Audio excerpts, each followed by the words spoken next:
پیرانے کلیسا و حرم اے وائے مجبوری، صلہ ان کی کد و کاوش کا ہے سینوں کی بے نوری۔ یقین پیدا کر اے ناداں، یقین سے ہاتھ آتی ہے وہ درویشی کہ جس کے سامنے جھکتی ہے فغفوری۔ کبھی حیرت کبھی مستی کبھی آہ سحر گائی، بدلتا ہے ہزاروں رنگ میرا درد مہجوری۔ پہلے شعر میں اقبال کہہ رہے ہیں کہ مذہبی علماء خواہ مغرب کے ہوں یا مشرق میں، چونکہ تحقیق اور اجتہاد کی لذت سے محروم ہو چکے ہیں، اس لیے ان کی دماغی کاوشیں اور علمی کوششیں سب بیکار ہیں۔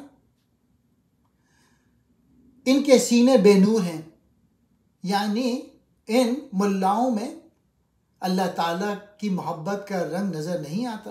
یقین اقبال کی اصطلاح ہے اور اس سے مراد ہے اللہ کی ہستی پر یقین، حضرت صلی اللہ علیہ وآلہ وسلم کی رسالت پہ یقین اور قرآن مجید کے کلام ہونے پر یقین۔ اس لیے اقبال ملت کے لوگوں سے یہ کہتے ہیں کہ اے نادان، اگر تو دنیا میں مسلمان کی حیثیت سے سربلند ہونا چاہتا ہے تو اپنے اندر یقین پیدا کر۔ اس یقین ہی کی بدولت تیرے اندر شان فقر پیدا ہو سکتی ہے، اور یہ شان فقر وہ طاقت ہے کہ بادشاہ بھی اس کے سامنے سر تسلیم خم کرنے پہ مجبور ہو جاتے ہیں۔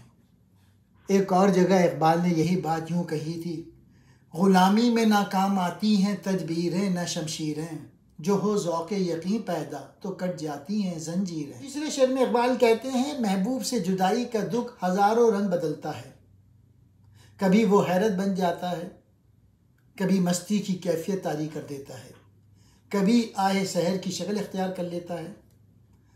مطلب یہ ہے کہ یہ اور اس قسم کی تمام کیفیتیں جو عاشق کو پیش آتی رہتی ہیں، وہ سب محبوب سے جدائی کی مختلف کیفیتیں ہیں۔